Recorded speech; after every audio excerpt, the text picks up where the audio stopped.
भोपाल से प्रस्तुत हैं प्रादेशिक समाचार। नमस्कार, समाचारों के साथ मैं जितेंद्र रघुवंशी। पहले मुख्य समाचार। मुख्यमंत्री आज प्रदेश के किसानों को फसल क्षति दावा राशि वितरित करेंगे। कृषि क्षेत्र में वर्ष 2024 तक डीजल के स्थान पर पूरी तरह वैकल्पिक ऊर्जा इस्तेमाल होने लगेगी। देश में भविष्य की रेल व्यवस्था के लिए राष्ट्रीय रेल योजना तैयार और प्रदेश में धीरे धीरे कम होने लगा है सर्दी का असर।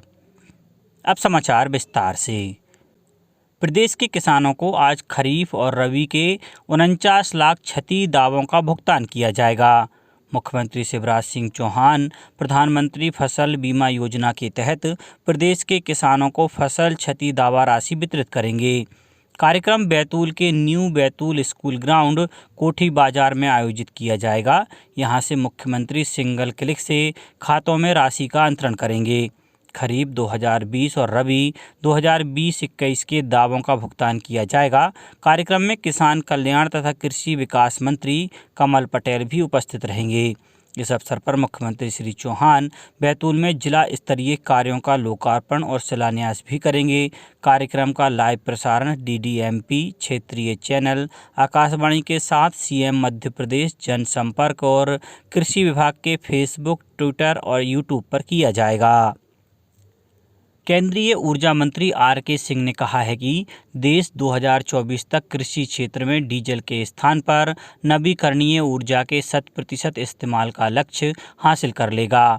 श्री सिंह ने कल वर्चुअल माध्यम से देश के ऊर्जा क्षेत्र में बदलाव के लक्ष्य को प्राप्त करने के संबंध में राज्यों और केंद्र शासित प्रदेशों के साथ बैठक की अध्यक्षता की। बैठक को संबोधित करते हुए श्री सिंह ने अर्थव्यवस्था के संभावित क्षेत्रों में ऊर्जा की बचत के उपायों को लागू करने में केंद्र और राज्यों के बीच तालमेल की आवश्यकता पर जोर दिया। सरकार ने कहा है कि स्वदेशी 5G टेस्ट बेस्ड परियोजना पिछले साल पूरी हो चुकी है। यह जानकारी कल राज्यसभा में संचार राज्य मंत्री देबू सिंह चौहान ने एक लिखित उत्तर में दी।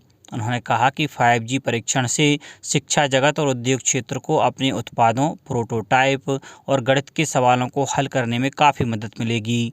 उन्होंने कहा कि देश में मौजूदा 4G से 5G उन्नत तकनीक है। यह उपभोक्ताओं को तेज गति से डाटा दान करेगा। संचार राज्य मंत्री ने कहा कि दूरसंचार विभाग ने 6G पर प्रौद्योगिकी, नवाचार और कार्यबलों के लिए समिति का गठन किया है। मध्य प्रदेश में नाइट कर्फ्यू को छोड़कर कोरोना को काबू में करने के लिए लगाए गए सभी प्रतिबंध हटा लिए गए हैं। अब स्कूल कॉलेज पूरी क्षमता से खुल सकेंगे। साथ ही सभी सामाजिक, व्यावसायिक, सांस्कृतिक, राजनीतिक, धार्मिक, मनोरंजन, खेलकूद और मेले जैसे आयोजन पूरी क्षमता से हो सकेंगे। कोरोना के वर्तमान हालात को देखते हुए सरकार ने इसके आदेश जारी कर दिए हैं। यह आदेश तत्काल प्रभाव से लागू हो गए हैं। मुख्यमंत्री शिवराज सिंह चौहान ने कहा है कि प्रदेश में कोरोना पॉजिटिविटी रेट और एक्टिव केस लगातार कम हो रहे हैं, जिसे देखते हुए पूर्व में महामारी नियंत्रण के लिए लगाए गए समस्त प्रतिबंध समाप्त किए जाते हैं। सभी स्कूल, कॉलेज और छात्रावास पूर्ण क्षमता से चल सकेंगे। विवाह और अंतिम संस्कार के लिए संख्या का प्रतिबंध भी नहीं रहेगा। आदेश के मुताबिक कलेक्टर ऐसे क्षेत्रों को जहां संक्रमण रोकने के लिए आवश्यक हो माइक्रो कंटेनमेंट जोन घोषित कर आवश्यक प्रतिबंध लगा सकते हैं। हालांकि रात 11 बजे से 5 बजे तक नाइट कर्फ्यू जारी रहेगा। तीसरी लहर में कोरोना पर काबू पाने के लिए यह प्रतिबंध सबसे पहले लगाया गया था। केंद्र ने कहा है कि उसके पास ऑनलाइन गेम को जुए की श्रेणी में लाने का प्रस्ताव नहीं है। यह जानकारी इलेक्ट्रॉनिक्स और सूचना प्रौद्योगिकी राज्य मंत्री राजीव चंद्रशेखर ने कल राज्यसभा में एक प्रश्न के लिखित उत्तर में दी। उन्होंने कहा कि देश में मोबाइल पारिस्थितिक तंत्र और इंटरनेट के तेज़ी से विस्तार होने से ऑनलाइन गेमिंग ऐप सहित नई श्रेणियों के कई मोबाइल ऐप उपलब्ध हैं। उन्होंने कहा कि सरकार संभावित जोखिमों और चुनौतियों से अवगत है, जिसमें ऑनलाइन गेम और उनके विज्ञापनों से जुड़े उपभोक्ताओं का नुकसान शामिल है। उन्होंने कहा कि ऑनलाइन गेमिंग प्लेटफॉर्म मध्यस्थ है और उसे सूचना प्रौद्योगिकी अधिनियम के नियमों का पालन करना होगा। सूचना प्रौद्योगिकी मंत्री ने कहा कि जुए और सट्टे के सभी रूप राज्य सरकारों के दायरे में आते हैं और इनसे निपटने के लिए उन्होंने अपने कानून बनाए हैं। भारतीय रेलवे ने भारत 2030 के लिए राष्ट्रीय रेल योजना NRP तैयार की है। इस योजना का उद्देश्य वर्ष 2030 तक भविष्य की रेलवे व्यवस्था तैयार करना है। रेल मंत्री अश्विनी वैष्णव ने कल राज्यसभा में एक प्रश्न के लिखित उत्तर में बताया कि एनआरपी का उद्देश्य रेलवे का माल भाड़े में अपना हिस्सा बढ़ाकर 45% करने के लिए संचालन क्षमताओं और व्यवसाय नीति की शुरुआत के लिए रणनीति का आधार तैयार करना है। श्री अश्विनी ने कहा कि इस राष्ट्रीय रेल योजना का उद्देश्य वर्ष 2050 तक भविष्य की बढ़ती मांग से निपटना और माल भाड़े में रेलवे का हिस्सा 45% तक बढ़ाना है। उन्होंने कहा कि इस लक्ष्य का प्राप्ति के लिए सरकार निजी भागीदारी सहित सभी वित्तीय व्यवस्था पर विचार किया जा रहा है। श्री वैष्णव ने कहा कि भारतीय रेलवे राष्ट्रीय विकास का प्रतीक है, इसलिए एनआरपी का उद्देश्य रेल विभाग को और आत्मनिर्भर, प्रदूषण रहित और आधुनिक बनाना है। परिवहन की इस व्यवस्था को सस्ता, सुरक्षित बनाना भी है। अनूपपुर जिले के चचाई में अमरकंटक ताप विद्युत गृह का राखड़ बांध गुरुवार रात अचानक एक किनारे से टूट गया। इससे आसपास की सैकड़ों एकड़ जमीन पर राख और राख की गाद फैल गई। राख फैलने से आसपास के कैलहोरी, बरगवा, देवरी सहित करीब आधा दर्जन गांव प्रभावित हुए हैं। कई खेतों में राख जमा हो गई है। बांध के टूटे किनारे से राख फैलने का कारण कथित रूप से बांध का समय पर रखरखाव नहीं होना बताया जा रहा है। जल्द ही बांध के लीकेज वाले हिस्से को सुधार दिए जाने की संभावना है।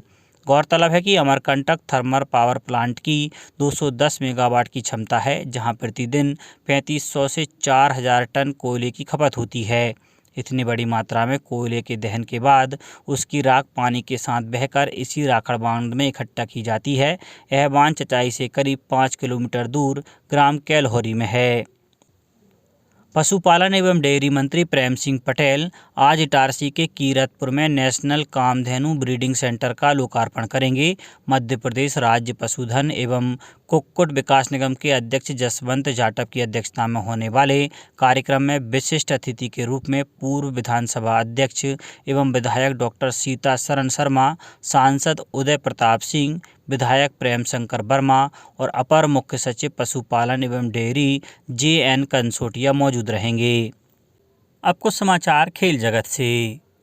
टीम इंडिया ने वेस्टइंडीज़ को तीसरे और आखिरी वनडे मैच में 96 रन से हराकर 3 मैचों की वनडे सीरीज में क्लीन स्वीप कर लिया है। मैच में वेस्टइंडीज़ के सामने 265 रन का टारगेट था, जिसके जवाब में टीम 37.1 ओवर में 169 रन ही बना सकी और मुकाबला हार गई। Odean Smith 36 run top scorer रहे। भारत की ओर से मोहम्मद सिराज और प्रसिद्ध कृष्णा के खाते में 3-3 विकेट आए। दीपक चाहर और कुलदीप यादव ने 2-2 विकेट लिए। इससे पहले टॉस जीतकर पहले खेलते हुए भारतीय टीम 265 रन के स्कोर पर ऑल आउट हो गई। Shreyas Iyer 80 run top scorer रहे, जबकि ऋषभ पंत ने भी बढ़िया 56 रन की पारी खेली। वेस्टइंडीज़ की ओर से जेसन होल्डर ने सबसे ज़्यादा 4 विकेट लिए, जबकि अल्जारी जोसेफ और हैडन वॉल्स ने 2-2 विकेट चटकाए। अब बात मौसम की। प्रदेश के मौसम में उतार चढ़ाव का दौर जारी है। पहाड़ों पर बर्फबारी होने और हवाओं का रुख उत्तर पश्चिमी होने से जहां पिछले 24 घंटों में तेज सर्दी का प्रभाव रहा, वहीं कल अधिकांश स्थानों पर धूप खिलने और सर्द हवाएं कमज़ोर पड़ने से तापमान में बढ़ोतरी दर्ज की गई। मौसम केंद्र ने बताया कि पिछले 24 घंटों के दौरान उमरिया, जबलपुर, भोपाल और धार में शीतलहर का प्रभाव रहा। सबसे कम न्यूनतम तापमान 4.8 डिग्री सेल्सियस उमरिया में रिकॉर्ड किया गया। मौसम केंद्र ने अगले 24 घंटों के दौरान मौसम शुष्क रहने की उम्मीद जताई है। वहीं अधिकांश स्थानों पर न्यूनतम तापमान में क्रमिक बढ़ोतरी होने का अनुमान है। अब कुछ समाचार संक्षेप में। माध्यमिक शिक्षा मंडल से संबद्ध सभी विद्यालयों के परीक्षार्थी आज से लेकर 14 फरवरी तक नियत शुल्क के साथ फोटो, माध्यम और विषय में संशोधन के लिए आवेदन कर सकेंगे। मंदसौर में स्वच्छता संकल्प महाअभियान के दौरान नदी और जलाशयों की सफाई की जा रही है। रतलाम में मुख्यमंत्री उद्यम क्रांति योजना की जानकारी देने के लिए आर्ट्स और साइंस कॉलेज में कैंप आयोजित किया गया। शाजापुर में प्रधानमंत्री फसल बीमा योजना के तहत बीमा धारक कृषकों की फसल बीमा पोर्टल पर जानकारी अपडेट करने के लिए 19 फरवरी तक पोर्टल फिर से खोला गया है और प्रदेश प्रदेश के सहकारिता एवं लोक सेवा प्रबंधन मंत्री डॉक्टर अरविंद भदौरिया आज रायसेन में प्रधानमंत्री फसल बीमा की दावा राशि वितरण कार्यक्रम में सम्मिलित होंगे। वे सलामतपुर पुलिस थाना और सिंडोरा पुलिस चौकी के नए भवन का लोकार्पण करेंगे। स्वास्थ्य मंत्री डॉक्टर प्रभुराम चौधरी भी कार्यक्रम में शामिल होंगे। अंत में मुख्य समाचार एक बार फिर। मुख्यमंत्री आज प्रदेश के किसानों को फसल क्षति दावा राशि वितरित करेंगे। कृषि क्षेत्र में वर्ष 2024 तक डीजल के स्थान पर पूरी तरह वैकल्पिक ऊर्जा इस्तेमाल होने लगेगी। देश में भविष्य की रेल व्यवस्था के लिए राष्ट्रीय रेल योजना तैयार और प्रदेश में धीरे धीरे कम होने लगा है सर्दी का असर। इस बुलेटिन में इतना ही। घर पर रहिए, सुरक्षित रहिए और सुनते रहिए प्रादेशिक समाचार। नमस्कार।